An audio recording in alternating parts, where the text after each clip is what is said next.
Salutations, salut à vous tous, salut. Ceux qui sont déjà en ligne peuvent faire signe sur le bas des commentaires si le son est bon pour que nous commencions notre live d'aujourd'hui. Salut, bonsoir. Je pense que vous allez bien.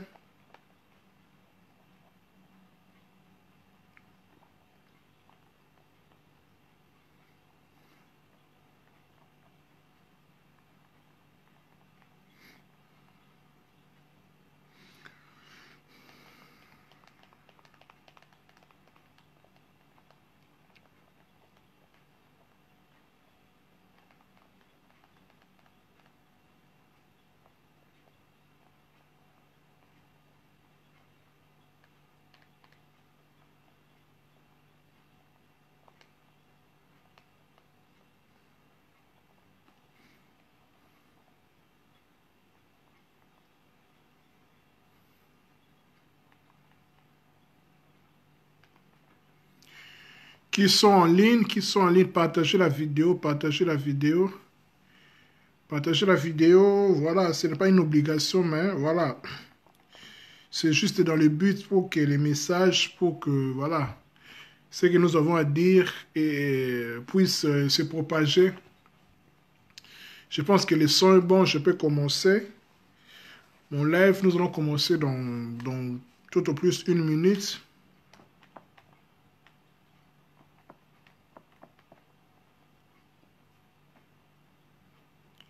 Nous allons commencer bientôt là.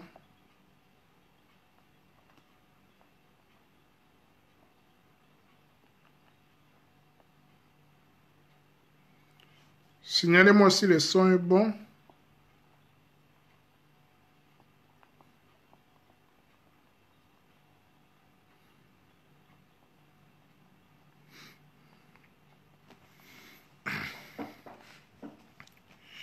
Notre thème d'aujourd'hui, comme vous le savez, nous allons parler sur le serpent de la Genèse.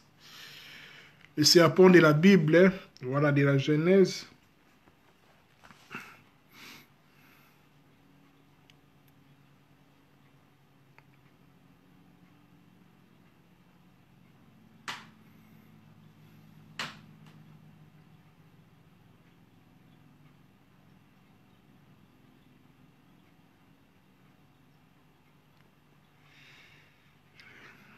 Le son est bon, je pense qu'ils sont là. Signalez-moi si le son est bon pour que je commence.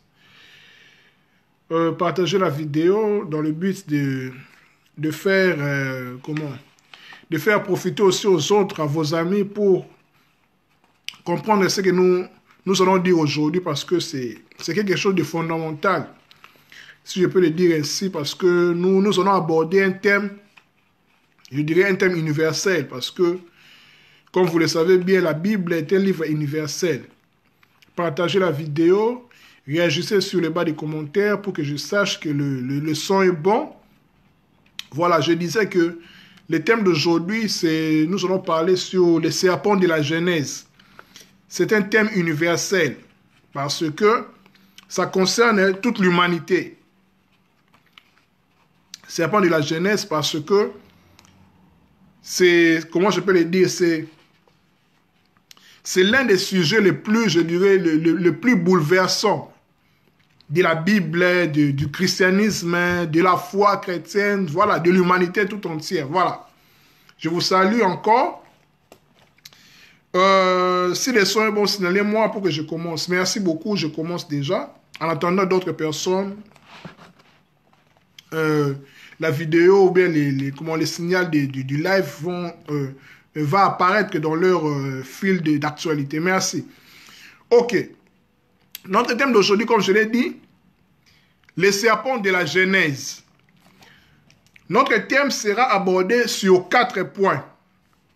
Sur 4 points principaux. Nous allons parler sur les étymologies, ou bien l'étymologie du mot serpent. Nous allons voir comment le serpent est abordé par rapport à certaines traditions que j'ai choisies, que j'ai trouvées importante par rapport à nous faire comprendre l'idée du serpent. Deuxième point, nous allons parler le serpent du point de vue kabbalistique, c'est-à-dire du point de vue de la tradition juive, parce que les serpents dont nous parlons, ça vient comme il est connu de la Bible, en fait, de la Genèse. Or que la Bible est un livre d'abord, je dirais, juif, de la tradition juive. Donc c'est très important que nous abordions les serpents aussi dans une optique, dans une vision que j'ai dit kabbalistique, c'est-à-dire de la tradition juive. Troisièmement, nous allons évoquer le nom du serpent de la Genèse. Bien sûr, la Bible n'a pas cité son nom, mais quand on cherche, comme on dit toujours, qui cherche trouve, quand on cherche, nous allons comprendre que les serpents avaient aussi un nom. Nous allons les démontrer, nous allons l'aborder. Et puis, en dernier lieu, dans le quatrième point, nous allons aborder le concept sous la notion de la Kundalini, c'est-à-dire les serpents intérieurs en tout être humain. Oui, tout être humain a un serpent au-dedans de lui. Oui, ça peut paraître choquant, mais nous allons le démontrer.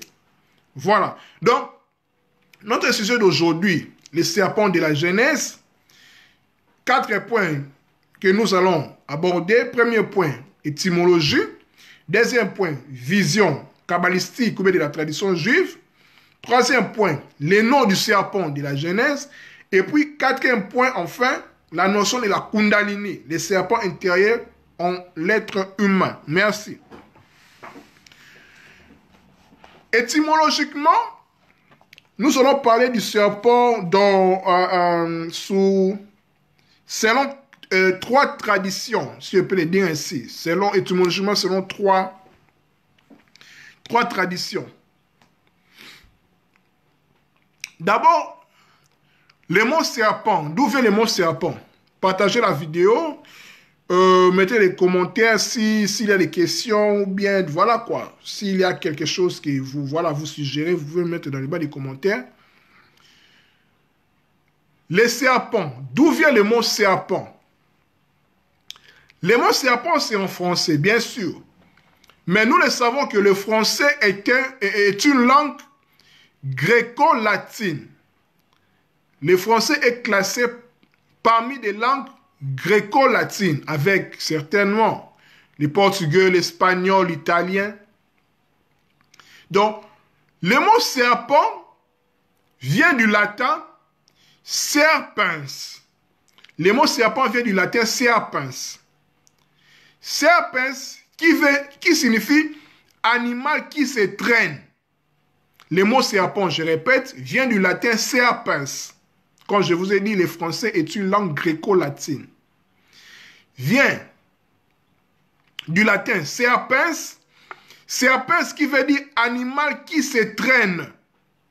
Animal qui se traîne. L'origine du mot serpent, c'est serpens en latin, qui veut dire animal qui se traîne. Qui est le participe présent? Serpens, serpent, serpens en latin, qui veut dire animal qui se traîne, qui est le participe présent du verbe serpere en latin, serpere qui veut dire se traîner. Vous voyez, mes chers amis, d'où vient le mot serpent? C'est très important que j'aborde l'étymologie des mots, car ne vous inquiétez pas, le sujet c'est les serpents de la Genèse. Mais avant ça, je veux que nous comprenions ensemble d'où vient comment les traditions, comment l'humanité voit le concept, la notion du serpent. Le mot serpent en français vient du latin serpens. Le français est une langue gréco-latine. Serpens, qui veut dire animal qui se traîne, qui est le participe présent du verbe serpere en latin, qui veut dire se traîner. Donc, je pense que c'est clair. Deuxième tradition, étymologiquement toujours, c'est dans la tradition Luba. Bien sûr, je suis Luba de l'ethnie Luba, je suis congolais, sans faire apogée du tribalisme. Hein. C'est une tradition que j'ai trouvée très importante, qui parle aussi à l'humanité. Nous allons comprendre en fait l'origine maléfique de la notion du serpent, de l'origine maléfique ou bien ambivalente en fait, de l'origine du serpent. Dans la tradition Luba ou bien dans la tradition négro-africaine, si vous voulez, le serpent est appelé Kongolokamukanda, qui veut dire les réprouvés. Les réprouvés. Le serpent est appelé dans la tradition Luba Kongolokamukanda, qui veut dire les réprouvés. Nyoka, les serpents, Nyoka, vous le savez en lingala, Nyoka, ou bien dans certaines langues négro-africaines, Nyoka, les serpents, est la parfaite figure qui produira l'image de Satan dans les religions abrahamiques, c'est-à-dire dans le christianisme, dans l'islam et dans le judaïsme. Donc c'est à partir de là, à partir de la tradition Luba, ou bien de la tradition négro-africaine, que la notion, le concept du serpent, le Nyoka, Nyoka le serpent, qui veut dire, qui est appelé en fait dans cette tradition-là, Kongolokamukanda les réprouvés, c'est par là que Nyoka le serpent, sa figure produira l'image de Satan. L'image de Satan dans la religion abrahamique, dans le christianisme, dans le judaïsme et dans l'islam. C'est par là en fait que les religions abrahamiques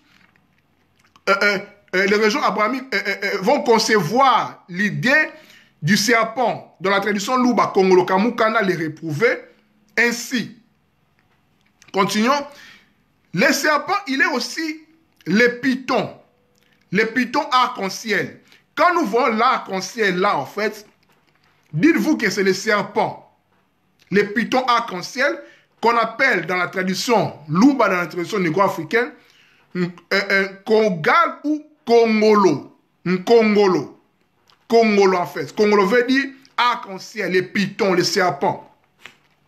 Qui symbolise les célèbres, la célèbre figure l'Ouroboros. L'Ouroboros, qui est en fait le serpent qui se mord la queue. Dans la tradition grecque. L'Ouroboros, le serpent qui se mord la queue. Toujours le python arc-en-ciel va donner Sata, S-A-T-A, Sata, qui veut dire les fils de la terre, les fils de la terre, qui est l'un des noms que porte Apophis, Apophis qui était dans la mythologie kamite égyptienne, les serpents monstrueux éprouvant Ra. Ra, c'est le dieu en fait, c'est le dieu soleil. C'est le soleil en fait. Apophis, le serpent, éprouvera le soleil au moment où le soleil aura traversé les droites. Les droites, c'est-à-dire les mondes souterrains, ou bien l'enfer, ou bien la nuit. C'est-à-dire que quand le soleil part se coucher, le soir en fait, disons, vers 20h, 21h le soir, dans la nuit, le soleil, en fait, les dieux Ra traversent le monde souterrain, ou bien l'enfer, dans la mythologie égyptienne kamite, les droites. Ils traversent, c'est-à-dire, cette traversée-là, c'est la preuve que le serpent Apophis est en train de prouver le soleil, parce que le soleil meurt, traverse l'enfer en fait, pour renaître après à l'aube. C'est par là que Satan, comme je vous ai dit, le nom du serpent, l'Apophis, deviendra le Satanas de la tradition grecque, le Satan de la tradition rabbinique et le Shaitan de la tradition arabe ou musulmane. Continuons toujours, l'image du serpent est ambivalente. C'est-à-dire ambivalente, c'est-à-dire ça peut changer en fait. C'est ambivalente. C'est là, toujours, nous renvoie au nom Nyoka. Nyoka, c'est en lingala, Nyoka. Nyoka, le serpent Nyoka, qui donne équivoque. Équivoque en fait, qui est en fait, toujours dans la tradition Luba, l'œuvre de Dieu qu'on appelle dans la tradition Luba Maweja Nangila. Mawajanangila, c'est l'aîné, en fait, l'aîné des esprits, qu'on appelle communément Dieu. Dieu, en fait. Nyoka donne équivoque. Équivoque, quelque chose, comme je vous ai dit, qui est en fait réprouvé, en fait. Dans la tradition Luba, c'est Kongolokamukanda, c'est les réprouvés, en fait. C'est, comme je vous ai dit tantôt, c'est par là que les religions abrahamiques, le christianisme, le judaïsme et l'islam, vont prendre l'idée du réprouvé, de l'image de Satan, les serpents. Mais ce n'est pas seulement ça, car les serpents est une notion, est un concept ambivalent, en fait. Ça peut changer, nous allons le voir tantôt là. Donc je disais que l'image du serpent étant ambivalente, le nom Nyoka en lingala donne équivoque, qui est l'œuvre de Dieu. Nyoka, les serpents, c'est l'œuvre de Dieu parce que Dieu est le créateur de toutes choses.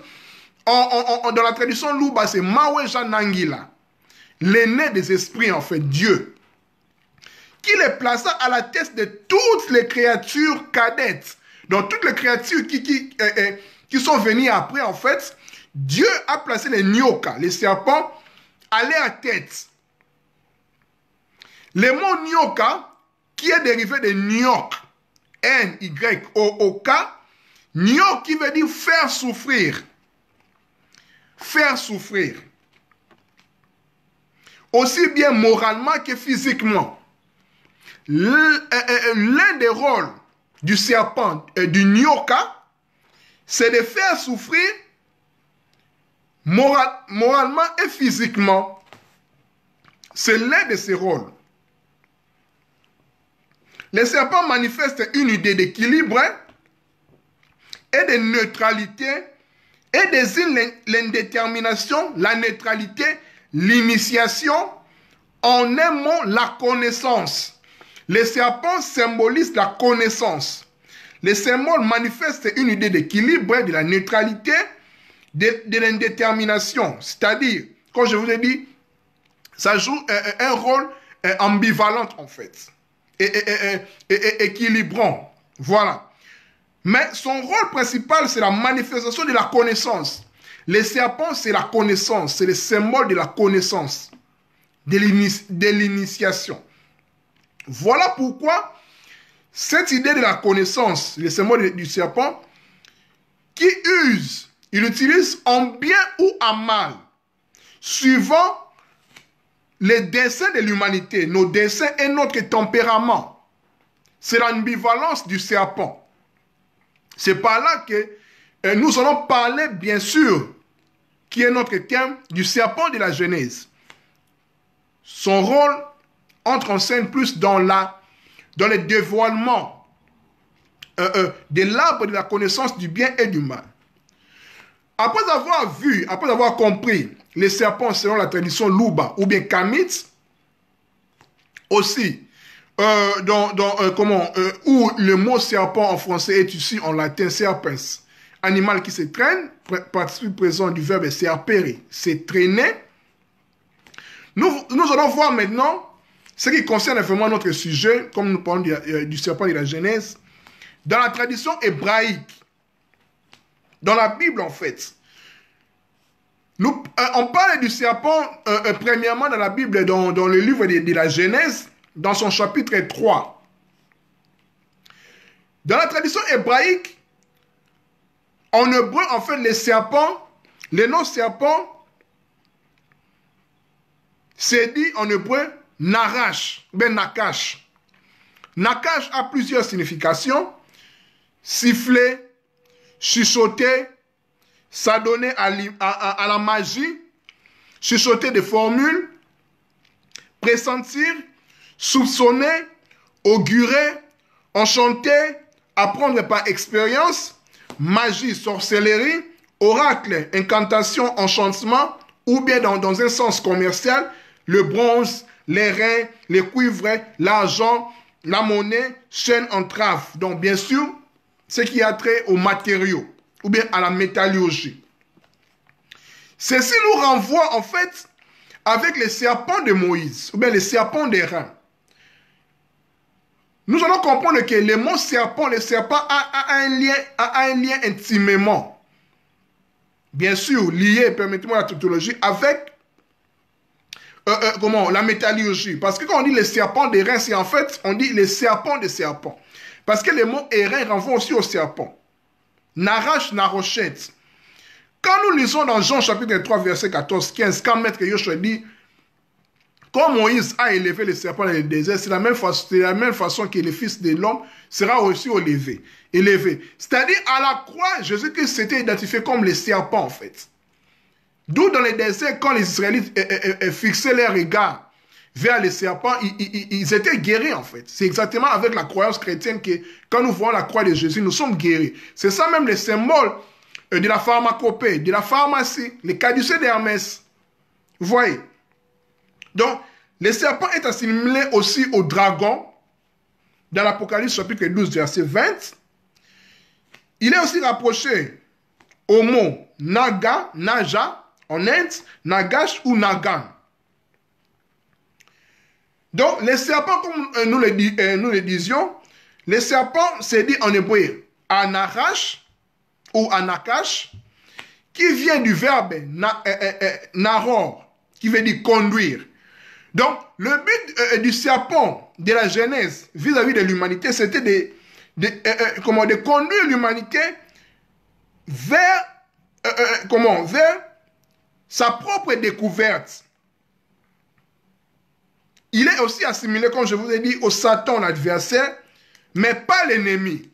Le serpent et le Satan adversaire, c'est-à-dire le Satan, c'est celui qui bat la route. C'est celui qui t'éprouve. C'est celui qui te conduit vers les souvenirs de toi-même, en fait. C'est aussi le rôle du Satan. Quand nous lisons dans Genèse chapitre 3, à partir du verset 1, où la scène du serpent est évoquée, le serpent est le plus rusé, le plus éveillé de tous les vivants, de tous les bêtes des champs. C'est-à-dire, de tous ceux qui font barrière à l'homme. Le serpent, c'est celui qui est le plus rusé, c'est celui qui est le plus intelligent, si on peut le dire ainsi, ou le plus sage, le plus éveillé. De tous les vivants, de tous les bêtes du champ, c'est-à-dire de tous ceux qui font barrière à l'homme, le serpent, c'est celui qui est le plus rusé. Il est le prototype de tous les gardiens de seuil, ceux qui gardent en fait la connaissance, qui n'est pas divulguée à n'importe qui. Le serpent est le prototype en fait, est le modèle parfait de ceux-là, dont des gardiens de seuil, de toutes les mythes de l'humanité. Le serpent connaît mieux que tout autre le chemin que l'homme doit parcourir. Voilà. Donc après avoir compris l'étymologie en latin dans la tradition kamite Luba, dans la tradition hébraïque dans la Bible, maintenant nous allons voir dans la tradition juive, dans la Kabbale juive en fait. C'est important de l'évoquer ainsi parce que les serpents est un sujet vraiment très varié. C'est important aussi d'évoquer aussi la vision kabbalistique, c'est-à-dire la vision de la tradition juive, les non-dits de la Bible, comme j'aime l'appeler en fait, pour découvrir en fait les secrets de ce qui nous cache en fait la Bible. Dans la vision de la tradition juive, les serpents est un mécanisme d'une transformation spirituelle et un développement possible de l'être humain dans la liberté de la création. Selon les Midrash Sanhedrin 59b, c'est-à-dire les Midrash sont les commentaires en fait de grands sages, de grands rabbins en Israël, c'est-à-dire les Midrash, c'est le troisième niveau d'interprétation avant d'atteindre les secrets, avant d'atteindre le but principal de ce qui est évoqué en fait dans un passage en fait. Donc, les serpents, il est dit dans les Midrash Sanhedrin 59b, les serpents étaient à l'origine destinés à être un grand serviteur de l'homme. Donc les serpents, au-delà d'être maléfiques, sataniques, tout ce que vous voulez, est à l'origine destiné à être un grand serviteur de l'homme en fait. Les serpents est un autre serviteur. C'est à l'homme de les dompter en fait. Quand je vous ai dit que les serpents a un rôle ambivalent en fait, a un rôle équilibrant, en bien ou en mal. Son but c'est la connaissance, c'est donner à l'homme la connaissance, de faire discerner à l'homme la connaissance du bien et du mal.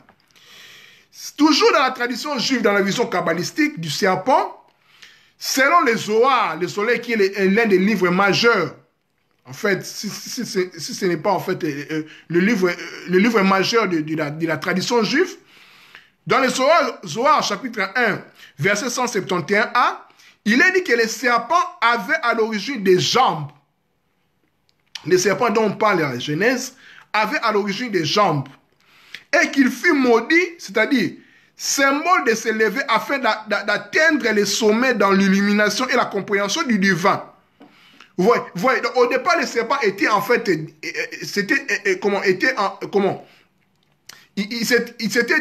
était debout en fait, qui est le symbole en fait de l'élévation, afin d'atteindre les sommets dans l'illumination et la compréhension du divin.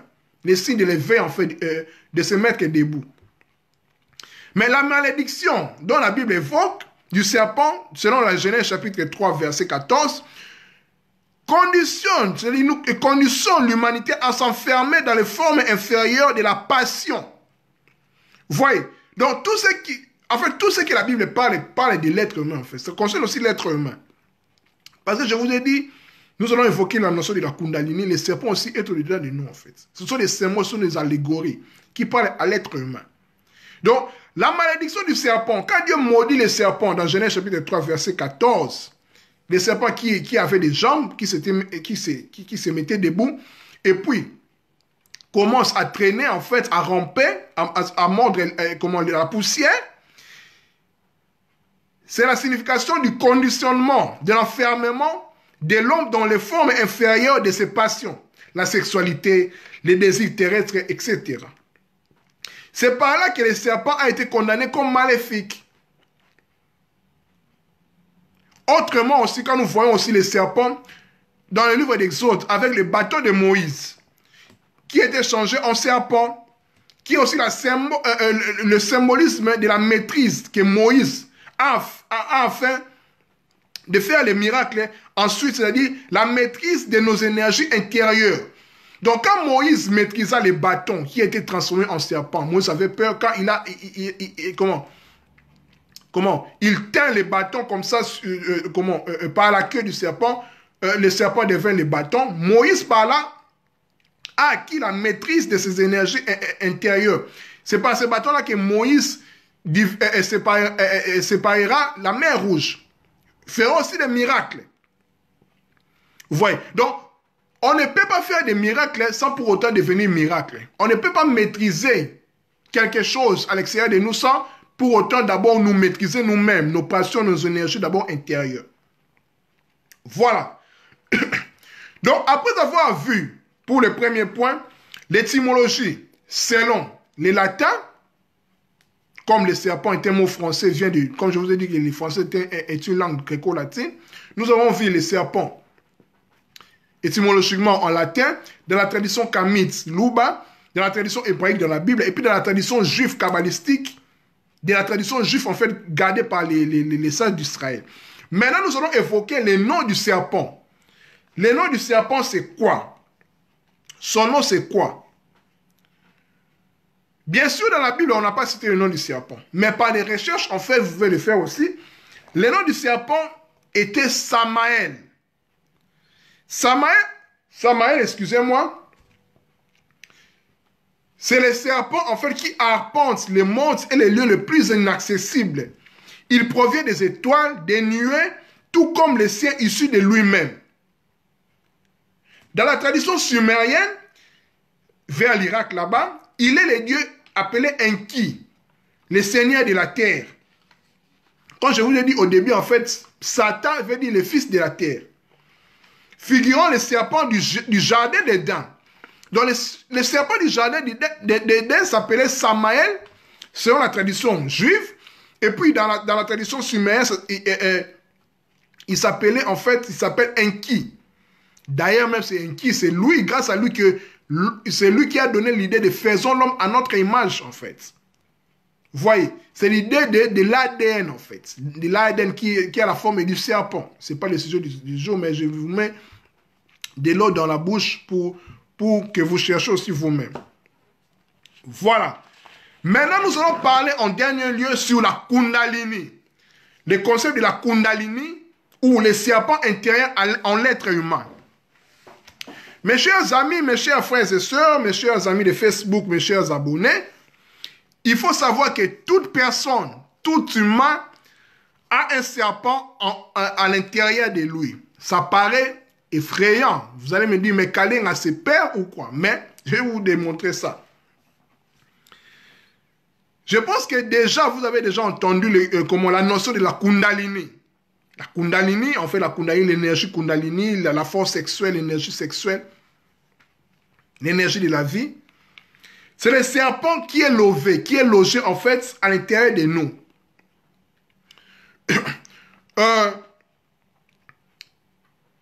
Il est logé au niveau de notre coccyx, c'est-à-dire au niveau de notre anus, au niveau en bas, en fait, dans notre,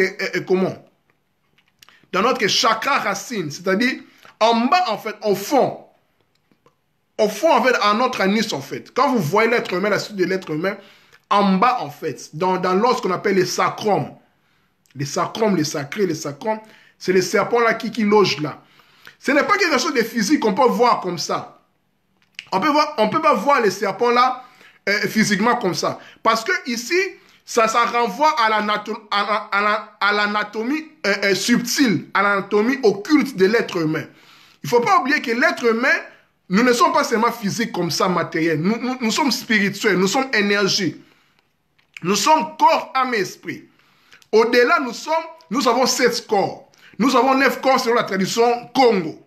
Nous avons 9 corps. C'est-à-dire, dans la tradition chrétienne, on parle de corps, âme et esprit.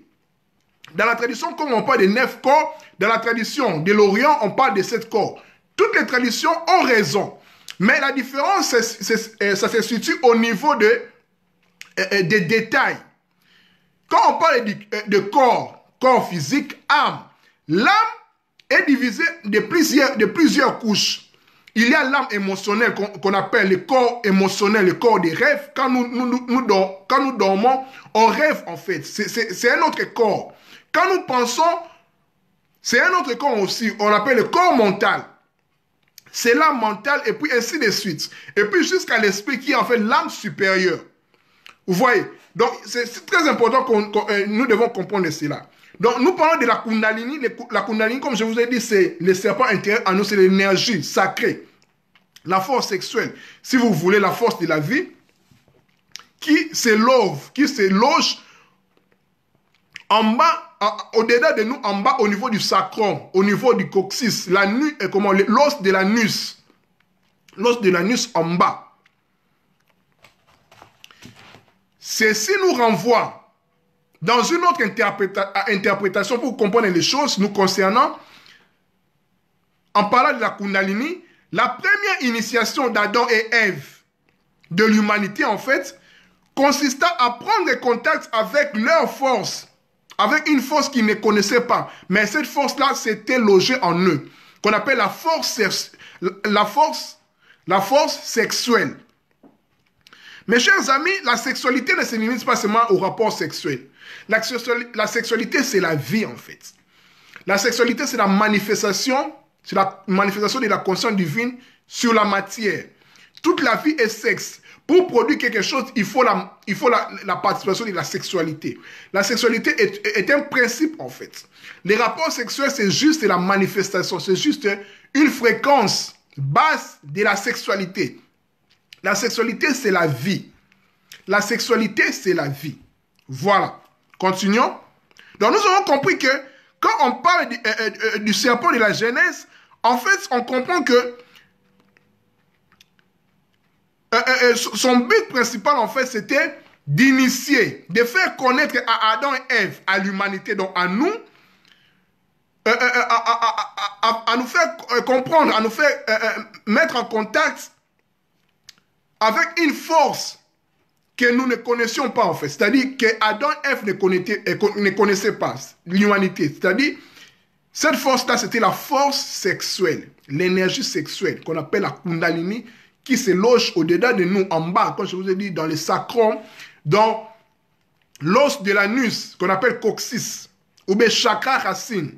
Les chakras racines, en fait, en bas. Ces chakras-là, comme je vous ai dit, c'est au niveau de l'anatomie occulte, anatomie subtile ou bien énergétique de l'être humain, c'est en nous. qui amène à l'homme à s'affirmer qu'il est en fait, il est, donc je suis en fait, dans cette terre en fait, de sentir en fait la sensibilité physique qu'il est là. C'est grâce au chakra racine.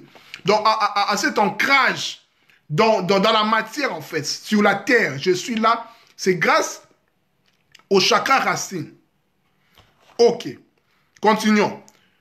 Comme nous parlons du serpent de la Kundalini, qui se loge au-dedans de nous, l'arbre de la connaissance du bien et du mal, comme je vous ai dit, c'était le rôle du serpent de faire, d'amener l'être humain, d'entrer en contact avec cette connaissance en fait qui était interdite par Dieu, comme la Bible le dit, mais le serpent qui est venu révéler à l'humanité la connaissance, cette force-là, l'arbre de la connaissance du bien et du mal, est représenté en l'être humain par la colonne vertébrale. Notre colonne vertébrale, en fait, colonne vertébrale, est le système des chakras.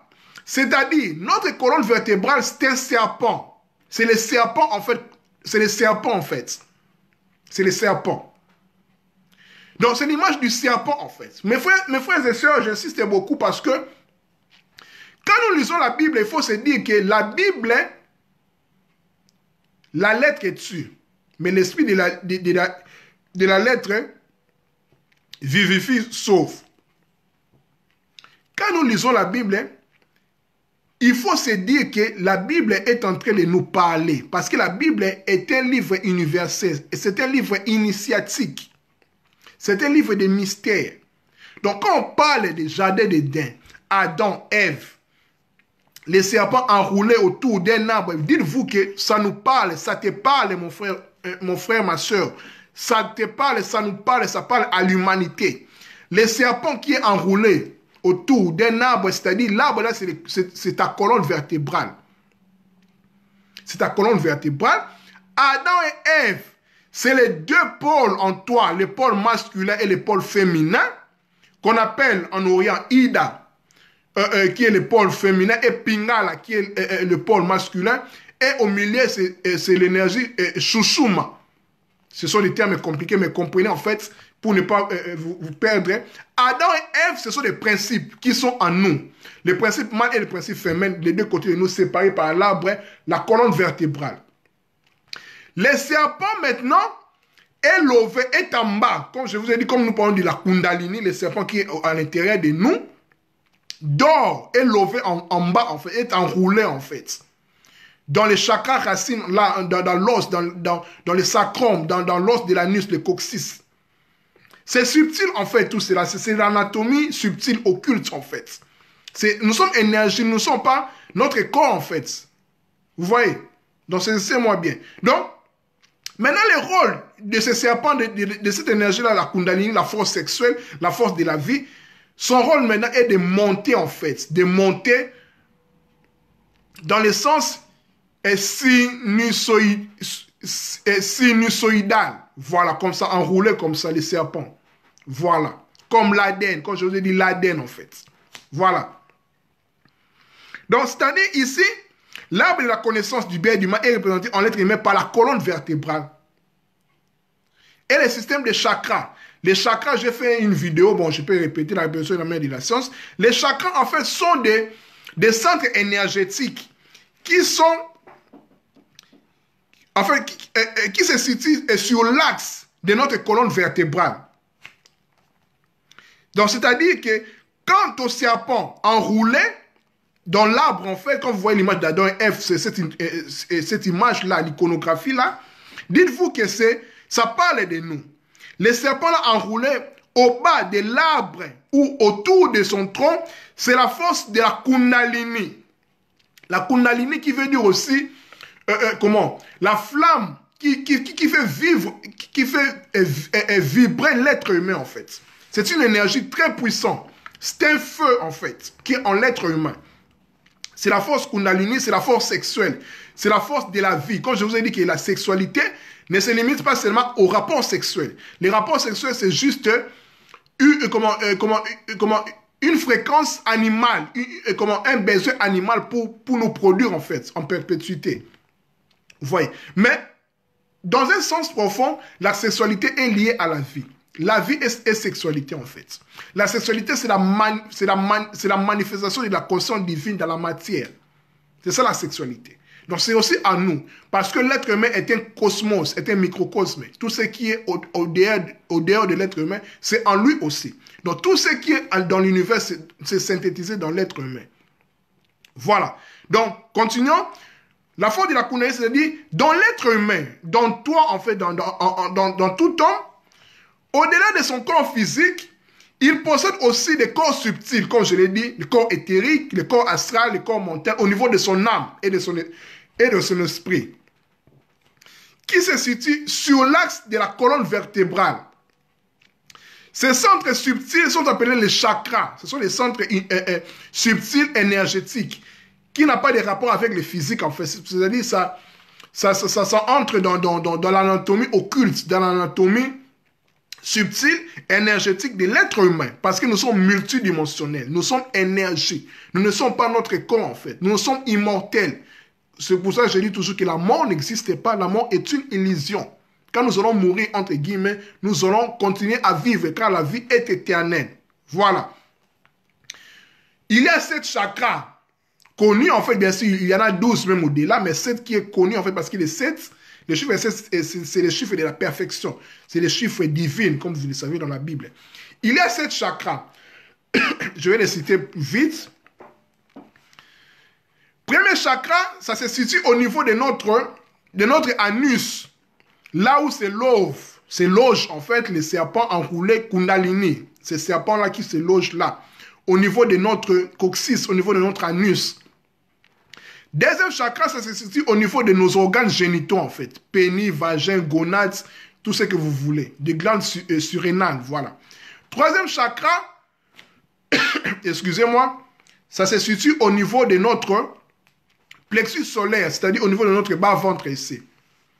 Pancréas, foie, poumon, tout cela, tout ce qui est lié à nos émotions. Voilà. Quatrième chakra, ça se situe au niveau de notre cœur. C'est les chakras du cœur, couleur vert en fait. C'est les chakras de la vie en fait. C'est les chakras du cœur. C'est les centres en fait. C'est les soleils. C'est pour cela qu'on représente plus Christ comme Sacré-Cœur. Les centres en fait. 12 pétales, les 12, voilà, 12 soleils en fait, les 12 apôtres. Voilà, les soleils avec ces 12 apôtres. C'est symbolique, mes frères et sœurs. Ensuite, il y a les chakras de la gorge. Le chakra de la gorge qui a la couleur bleutée. Le chakra de la gorge qui nous permet à communiquer. Voilà, la puissance de la parole, la création par les verbes. Sixième chakra, c'est au niveau de notre front. Chakra frontal, qu'on appelle communément le troisième œil. Christ a dit, l'œil est la lampe du corps. L'œil, en fait, en Égypte, les pharaons, avec leur voilà, je dirais leur chapeau, en fait, l'uréus, en fait, les chakras. Donc, ça symbolise la Kundalini qui est montée, qui est sortie, en fait, qui est levée, en fait. L'œil d'Horus, l'œil des prophètes, l'œil des voyants, l'œil de Shiva. Shiva qui est la destructrice de l'illusion, en fait. C'est l'œil qui nous fait entrer dans la réalité, en fait. Troisième œil, quand nous rêvons, en fait, cet œil-là s'ouvre, en fait. La glande pinéale. Dernier chakra, c'est au niveau de notre tête, la couronne, chakra coronal. C'est pour cela que vous verrez l'iconographie avec les seins, avec l'auréole, en fait. L'auréole, vous verrez aussi avec, je dirais même avec les 120, les apôtres le jour de la Pentecôte. Là, c'est ce que j'ai compris. Quand le feu descend sur leur tête, ça fait référence aussi aux chakras, en fait. Tous les chakras sont ouverts, en fait. 144 000 pétales, en fait. Ce qui renvoie à 144 000 élus. Voilà, je vous laisse à chercher. Continuons. Nous sommes presque à la fin. Les chakras n'ont pas de réalité proprement physique, comme je vous ai dit. Ça fait partie de l'anatomie occulte, subtile de l'être humain spirituel, car nous sommes énergie. Nous sommes multidimensionnels. Mais les organes près desquels ils sont situés sont directement soumis à leur influence, avec les glandes endocrines, c'est-à-dire avec le glande pinéale, tout ce qui concerne les hormones de l'être humain, en fait. Dans chaque chakra, se situe directement, sont soumis, les glandes endocrines, en fait, les hormones là sont soumis par leur chakra correspondant. au niveau de l'axe de notre colonne vertébrale. Leur fonctionnement étant lié à l'éveil de la force Kundalini, nous parlons du chakra, car on ne peut pas parler de chakra sans parler de Kundalini. Ça ne passe pas. Les chakras sont inactifs chez la presque totalité des humains. Presque nous tous, en fait, moi inclus. C'est inactif. Le but est de les faire éveiller, en fait. De les faire éveiller, purifier, ainsi de suite. Ce n'est pas l'objet de ce soir, mais avec le temps, nous allons voir, quand nous allons entrer dans la pratique, la purification, les chakras, tout cela, la méditation, ça va venir. Chaque chose en son temps. La Kundalini est comme un serpent enroulé 3 fois sur lui-même à l'intérieur d'un espace triangulaire au centre du chakra racine, comme je vous ai dit, au niveau de notre sacrum, au niveau de notre coccyx, de l'os de l'anus, en bas là, c'est enroulé 3 fois. C'est comme un serpent qui s'est enroulé, qui dort. Lorsqu'elle s'éveille, en lui, le travail consiste à les faire remonter à travers les autres chakras.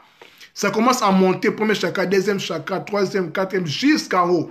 C'est tout un exercice en fait, c'est toute une initiation, c'est toute une connaissance. Voilà, parce que c'est une énergie très puissante qui peut rendre fou, qui peut rendre malade. C'est pour cela qu'il est conseillé de ne pas l'éveiller aussi tôt possible. Parce que, voilà, il ne faut pas s'attarder en fait. Il faut attendre le temps en fait. Voilà, rien ne sert à courir. Donc je disais que lorsqu'il s'éveille en lui, le travail consiste à les faire remonter à travers les autres chakras dont il déclenche et libère les puissances. S'il s'éveille dans des conditions favorables, il est comparable à une flamme qui monte en spirale. En spirale, le long de la colonne vertébrale et avec sa langue, la langue du serpent en fait, il travaille sur chaque roue, parce que les chakras signifie roue en fait. Chakra signifie dire roue, qui tourne comme la montre en fait, qui tourne en fait, qui tourne. Afin de souder et de lier les différents éléments qui lui permettent de tourner comme une montre. Un chakra, c'est-à-dire un centre énergétique ou subtil, est un système très délicat avec des rouages d'une extrême subtilité que seul le serpent Kundalini peut ajuster et faire fonctionner. Donc, c'est ça. C'est au moment où les chakras commencent à tourner que se manifestent les facultés et les pouvoirs qui leur sont liés. La pratique de certains exercices de respiration et de concentration, la méditation, permet d'éveiller assez facilement la force Kundalini. De son premier sommeil, seulement l'important n'est pas de l'éveiller, mais de savoir quelle direction elle va prendre. Cette direction ne dépend pas de la volonté de l'humain, ne dépend pas de notre volonté, mais du travail qu'il est préalablement parvenu à réaliser sur lui-même. Mes frères et sœurs, mes chers abonnés Facebook, pour éveiller tout le monde à cette, cette envie d'élever le serpent Kundalini, tout cela, voir la Kundalini, tout ça pour devenir éveillé, tout ça. Mais attention, ça se prépare en fait. Ça se prépare par la pureté, la maîtrise, la force de caractère. Ça prend du temps. C'est pour cela qu'on dit toujours, il faut chercher un gourou, un maître spirituel pour faire éveiller le serpent Kundalini là en toi. Il faut être guidé. Il faut être guidé. Il faut avoir la pureté, la maîtrise de soi, la force de caractère. Rien ne sert à courir. Voilà. Quand le serpent Kundalini s'éveille, il se lance là où il trouve de quoi se nourrir. Si tu veux élever le serpent Kundalini, tant que tu n'as pas maîtrisé, tu n'as pas pu se purifier, se maîtriser, ayant la force du caractère, le serpent Kundalini va trouver de quoi se nourrir, c'est-à-dire dans tes énergies inférieures, dans tes passions inférieures. Tu peux devenir fou, un détraqué mental en fait. Mais quand tu l'élèves, tu as la pureté, la maîtrise de soi, il suit en fait la route de la supériorité, l'éveil qui se passe convenablement. Mais tout ça, il faut le suivre avec un guide une personne qui le sait bien. Ça, c'est juste des théories, en fait. Ce n'est pas la pratique. Mais c'est très important pour connaître la pratique, il faut avoir des informations pour être formé en toi. Voilà. Ce n'est pas le but pour vous montrer comment éveiller, comment la pratique peut-être elle viendra après, parce que je suis en train aussi d'étudier, parce que la spiritualité, c'est plus la pratique. Le but de la spiritualité, c'est d'être heureux, en fait. Il faut aller mollo. Là, je vous donne les informations. Donc voilà mes frères et sœurs, merci à toutes les personnes qui m'ont suivi. Le thème d'aujourd'hui était le serpent de la Genèse. Nous l'avons vu en 4 points. Nous avions parlé de l'étymologie du serpent. Nous l'avons vu selon les latins. Le mot serpent vient de serpens, animal qui se traîne. Participe présent du verbe serpere, se traîner. Serpere et serpent. Nous avons vu le serpent selon la tradition Luba. La vidéo va rester sur mon mur. Selon la tradition hébraïque, comme nous parlons de la Genèse, selon la tradition, la vision kabbalistique de la tradition juive, comment les secrets, en fait, les secrets des choses, selon les maîtres d'Israël, selon la tradition juive, comment ils voient le serpent qui est d'ailleurs, à l'origine, destiné à être un grand serviteur de l'être humain. C'est à nous de les dompter, en fait, parce que le serpent a un caractère ambivalent, en fait, équilibrant, en bien ou en mal. Voilà. Nous avons vu le nom du serpent qui était Samaël ou Enki, selon la tradition des Sumères. Et puis après, nous avons parlé assez longuement de l'énergie Kundalini, le serpent qui est levé à l'intérieur de nous. Merci à tous mes frères et sœurs, à toutes les personnes qui ont pris leur temps à me suivre en ce week-end. Voilà. Dernier week-end de ce mois. Je vous signale déjà que le lundi, c'est mon anniversaire. Voilà, je totalise 33 ans. Comme je dis toujours, l'âge d'or. Voilà, 33 ans. Voilà, donc, quoi dire encore? Merci encore à toutes les personnes qui m'ont suivi. Merci beaucoup à ma grande sœur chérie, Di Djalba. Ma beauté, belle, big dédicace à toi, ma sœur. Donc, on est ensemble. Hein? Donc, voilà, donc la vidéo va rester sur mon mur. Donc voilà, c'était les lives, donc les serpents de la Genèse. On a abordé dans plusieurs facettes parce que la Bible ne dit pas tout. La Bible, comme je l'ai dit, est un livre de synthèse. Ce n'est pas un livre exclusivement chrétien. C'est un livre initiatique universel. Voilà. Preuve en est que le mot Bible, c'est juste une parenthèse, le mot Bible veut dire bibliothèque, les livres. Il y a 66 livres, d'autres Bibles, il y a 70. Ce sont des écrits venant d'autres traditions, en fait. Il y a la tradition égyptienne là-dedans. Il y a la tradition juive. Il y a la tradition sumérienne, babylonienne, grecque. Avec toutes les traditions du monde sont compactées, sont dans la Bible, en fait. C'est pour cela, comme je l'ai dit toujours, la Bible ne se lit pas. La Bible, ça s'étudie. C'est pour cela même Dieu dira à Josué, quand Moïse mourut, de méditer cette loi. Bon, la loi, en fait, la Torah. Bon, je l'ai relis avec la Bible pour, voilà, comprenez l'idée. Jour et nuit, pour comprendre, en fait. Jour et nuit. C'est très important de comprendre parce que, comme je l'ai dit toujours, que la Bible n'a pas été écrite en français ni en anglais. La Bible a été écrite, excusez-moi, en araméen, en hébreu, surtout en grec. La première Bible a été écrite en grec, la Septante. Vous voyez? Donc, même l'idée du paradis, de la pomme, tout ça, c'est la tradition grecque.